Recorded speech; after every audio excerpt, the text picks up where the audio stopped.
Alright everyone, in the previous video we went through the whole process of essentially making a new HTML file, putting that file onto the code base, running a couple of commands, and being able to see the changes that we made and all the good stuff.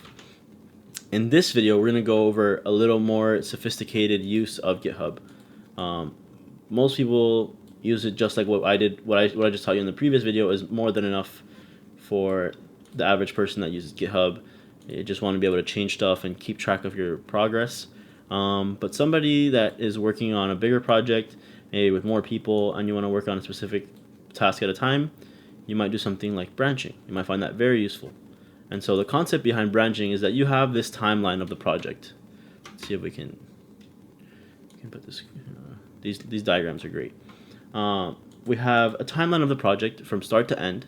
So here's the start, here's the end. There's not really an end because software never really ends, but hypothetically, and you have 5 different people. Wow, they're purple. Can I get this back? I don't want them to be purple. Let's make them green. Perfect.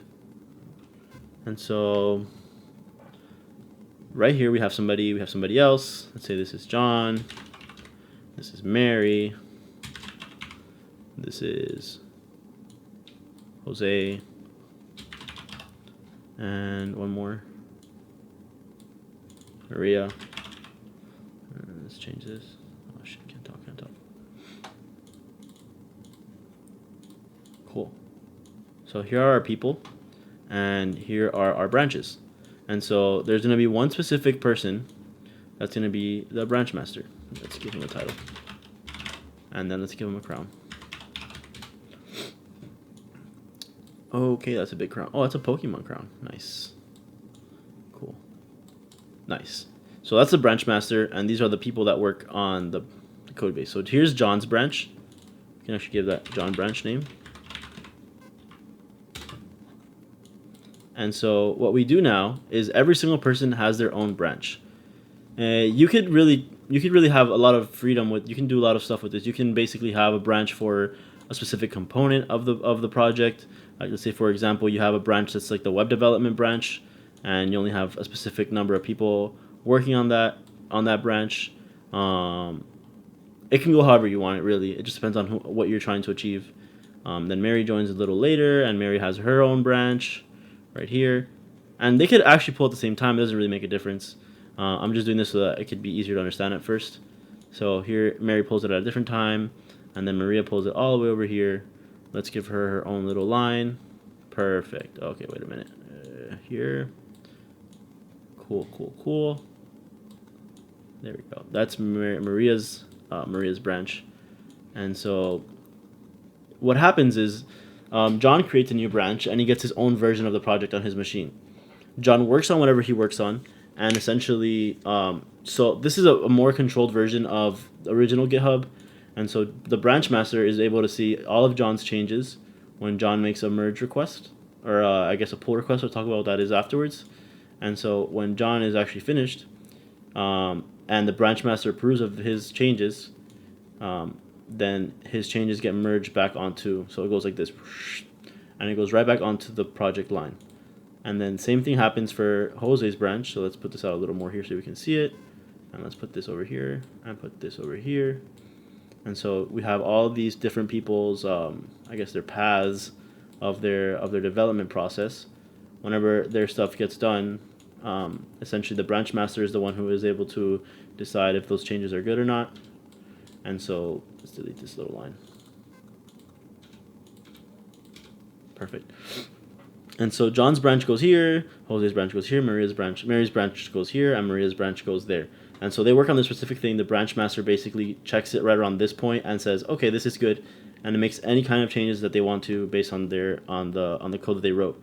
So for example, let's say I want to get on my own branch. So let's say get checkout, and this is the command. Actually, let me write this over here. Branching, in bold, and a lot bigger. Get checkout -b, which makes a new branch. Call it Eddie branch, or branch name, I guess. Branch name, right? And you put this here.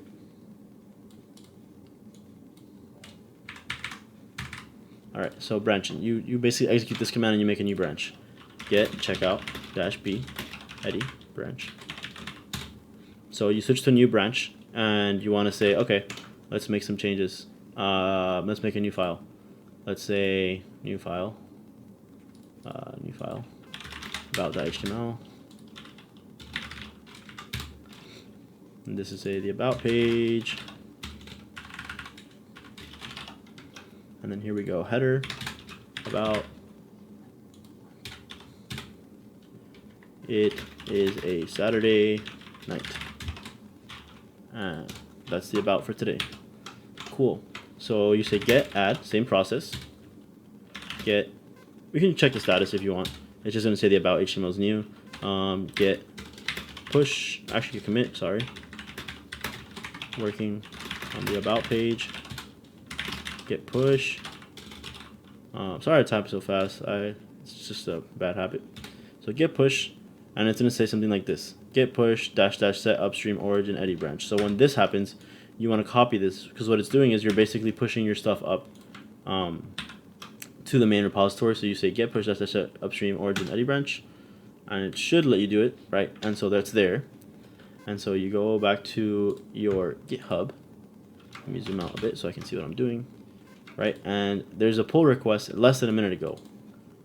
So let's see, compare. And here is what you want to do. It's able to merge, so it'll tell you if there's no conflicts. And here you look at the changes that you've made, essentially. So here it is, look, about page, about, it is a Saturday night. Right, and so you say, okay, that looks good, comma, great work. Usually as a branch manager, you should, you know, commend your programmers. Builds morale. Looks good, great work. And then you say push merge pull request, confirm merge, and then you basically just merge it onto the original. And if you want to go to the landing or the home page, here's the index and here's the about. And so it's basically just like a overview. It's just the same thing as the original GitHub, but essentially just have more control as a branch master.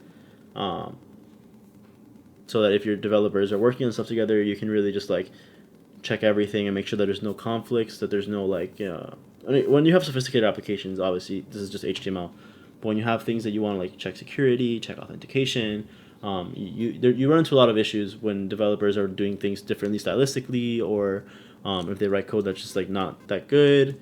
You want to just be able to check all that before you merge it onto the final, in like the project, especially if you're going to launch it or test it, like, you know, all that stuff. So thanks for watching. I hope you guys enjoyed. If you like these videos, hit the like or subscribe. I really appreciate it.